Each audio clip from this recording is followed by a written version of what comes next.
क्षेत्र। चुंबकीय क्षेत्र एक्चुअली में होता क्या है, जिससे आपने पढ़ा है वैद्युत क्षेत्र, पढ़ा है ना। वैद्युत क्षेत्र सबसे पहले आपको समझाते हैं क्या होता है वैद्युत क्षेत्र, ये पढ़ा है आपने, ठीक है। और उसके बाद आता है चुंबकीय क्षेत्र। दोनों क्षेत्र सेम है। ये जो वैद्युत क्षेत्र है,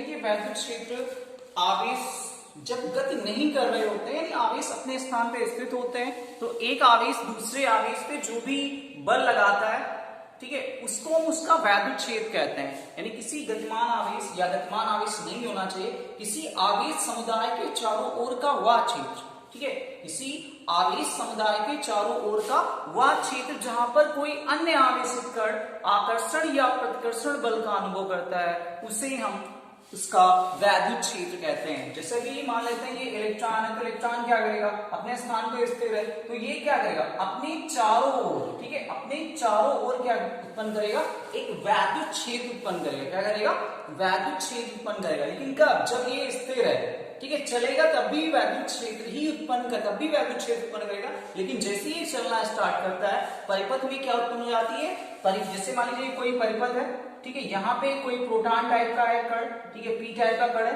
तो ये इलेक्ट्रॉन है, ये प्रोटॉन, तो क्या करेगा, ये अपना वैद्युत क्षेत्र लगाएगा, और ये प्रोटॉन है तो प्रोटॉन के पास भी अपना एक वैद्युत क्षेत्र ही होगा, ठीक है। ये नहीं कि प्रोटॉन है, प्रोटॉन के पास चुंबकीय क्षेत्र होगा, अगर इलेक्ट्रॉन है तो इसके पास भी वैद्युत क्षेत्र होगा, और प्रोटॉन है तो भी उसके पास वैद्युत क्षेत्र होगा। अगर ये प्रोटॉन और ये जो इलेक्ट्रॉन दोनों है पास में रखे जाएं तो क्या होता है कि ये एक दूसरे को आकर्षित करते हैं, और आकर्षित करने पर क्या होता है, ये एक दूसरे की ओर चल देते हैं, और जैसे ही चलते हैं परिपथ में क्या उत्पन्न हो जाती है, परिपथ में एक धारा उत्पन्न हो जाती है। और जैसे ही परिपथ में एक धारा उत्पन्न होती है, ठीक है, जैसे ही परिपथ में एक धारा उत्पन्न होती है, तुरंत उसके चारों ओर, यानी उस तार के चारों ओर एक चुंबकीय क्षेत्र उत्पन्न हो जाता है, जिसे हम अभी पढ़ाएंगे, ठीक है। तो कहीं ना कहीं गतिमान आवेश के कारण चुंबकीय क्षेत्र उत्पन्न होता है, जबकि स्थिर आवेश के कारण क्या उत्पन्न होता है, वैद्युत क्षेत्र उत्पन्न होता है। समझ में बात आई, ठीक है। अगर आवेश गतिमान नहीं है, तो वैद्युत क्षेत्र उत्पन्न होगा, ठीक है, लेकिन चुंबकीय क्षेत्र उत्पन्न नहीं होगा। लेकिन फिर से सुन लो, अगर आवेश जो है गतिमान है, तो वो वैद्युत क्षेत्र उत्पन्न करेंगे और साथ साथ चुंबकीय क्षेत्र भी उत्पन्न करेंगे। यानी अगर आवेश गतिमान है तो दोनों क्षेत्र उत्पन्न होंगे, वैद्युत क्षेत्र उत्पन्न होंगे और चुंबकीय क्षेत्र भी उत्पन्न होंगे। लेकिन अगर आवेश स्थिर है तो वो सिर्फ और सिर्फ वैद्युत क्षेत्र उत्पन्न करेंगे, ना कि चुंबकीय क्षेत्र उत्पन्न करेंगे। क्लियर हुई बात। तो ये बात हो गई थी वैद्युत क्षेत्र। और इससे पहले आपको हाई स्कूल में पढ़ाया गया कि जब किसी परिपथ में या किसी तार में वैद्युत धारा प्रवाहित करते हैं, तो उसके चारों ओर एक चुंबकीय क्षेत्र उत्पन्न हो जाता है। समझ में बात आई नहीं है, ठीक है। चलिए पढ़ते हैं चुंबकीय क्षेत्र क्या होता है। किसी चुंबक के चारों ओर का वह क्षेत्र जिसमें स्थित या जिसमें किसी चुंबकीय सुई पर एक बल आघूर्ण कार्य करता है, जिसके कारण चुंबकीय सुई जो है घूमकर एक निश्चित दिशा में जाके ठहरती है, चुंबक का इसे चुंबकीय क्षेत्र कहते हैं। क्या कहते हैं, चुंबक का चुंबकीय क्षेत्र। जैसे आपने कभी देखा होगा, चुंबकीय सुई देखा है ना, या किसी चुंबक को या चुंबकीय सुई को आप धागे से लटका दें या धागे से बांधकर सुगमतापूर्वक लटका दें, तो वह जो सुई होगी या चुंबकीय सुई होगी, वह सदैव उत्तर दक्षिण दिशा में ठहरती है।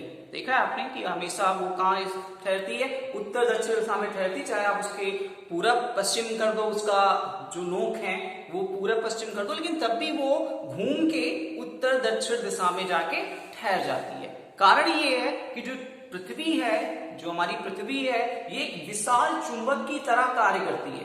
क्या करती है, ऐसा लगता है कि इसके जो गर्भ है उसमें विशाल चुंबक लगा हुआ है, चुंबक भरा हुआ है, ठीक है, जो उत्तर और दक्षिण दिशा को दिखाता है। जैसे आपने चुंबक देखा होगा, चुंबक देखा है ना, ये मान लीजिए इस साइज का आपने चुंबक देखा है, एक तरफ जो होता है वो नॉर्थ सिरा होता है, एक तरफ साउथ सिरा होता है, देखा है आपने। तो अगर आप देखते हो कि दूसरे चुंबक के दूसरे टुकड़े को आप लेकर आओ, और अगर ये नॉर्थ है ये साउथ है, तो क्या होता है, ये पास पास जैसे ही आते हैं एक दूसरे को प्रतिकर्षित करते हैं। नॉर्थ सिरा जैसे ही आता है पास में, एक दूसरे को क्या करता है, एक दूसरे को प्रतिकर्षित करता है, यानी एक दूसरे से जो चुंबक है वो दूर भागता है। लेकिन अगर यहाँ पे जो ध्रुव है वो चेंज कर दें, ठीक है, ध्रुव को चेंज करके लाते हैं, यहाँ एस ले आते हैं, यहाँ एन लाते हैं, तो तुरंत ही एक दूसरे को आकर्षित कर लेते हैं।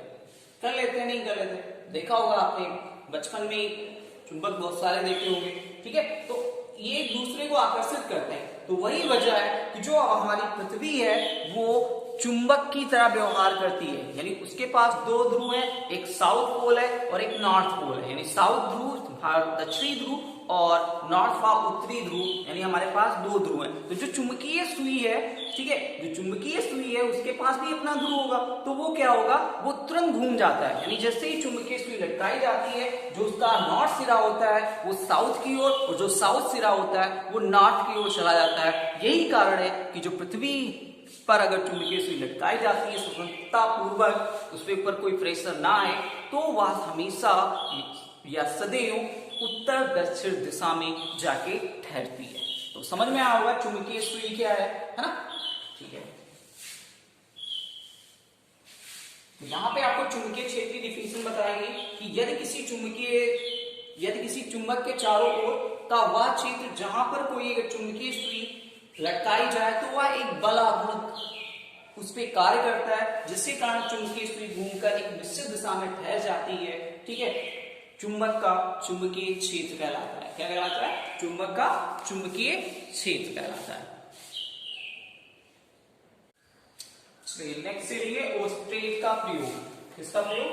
ओस्टेट का प्रयोग। देखिए चुंबकीय क्षेत्र, ठीक है, चुंबकीय क्षेत्र को ज्ञात करने के लिए या जिससे ये चुंबकीय क्षेत्र के बारे में बताया गया कि जब किसी परिपथ में धारा का प्रवाह होता है तो उसके चारों ओर क्या उत्पन्न होता है? चुंबकीय क्षेत्र उत्पन्न हो जाता है। यही पढ़ाया गया ना आपको। तो चुंबकीय क्षेत्र जैसे ही उत्पन्न होता है तो इसको कैसे प्रूव किया जाए कि उसके चारों ओर चुंबकीय क्षेत्र उत्पन्न हो जाता है? या तो हमें अनुभव हो, है ना, या तो हमें अनुभव हो, या फिर कुछ ऐसा प्रूव होके आए कि हाँ वाकई में उसके चारों ओर चुंबकीय क्षेत्र उत्पन्न हो जाता है। तो उसको ओस्टेट ने प्रयोग करके बताया। इन्होंने क्या बताया? इन्होंने जब किसी चालक तार में धारा प्रवाहित करते हैं तो उस तार के चारों ओर चुंबकीय क्षेत्र उत्पन्न हो जाता है। इसको ओस्टेट ने अपने प्रयोग के आधार पर बताया। क्या बताया इन्होंने बताया कि जब मान लेते हैं कि एक हमारे पास कोई तार है, या इसमें मान लीजिए एक बैटरी ले लिया, इससे ले लिया, ठीक है, और इसको हमने इस तार में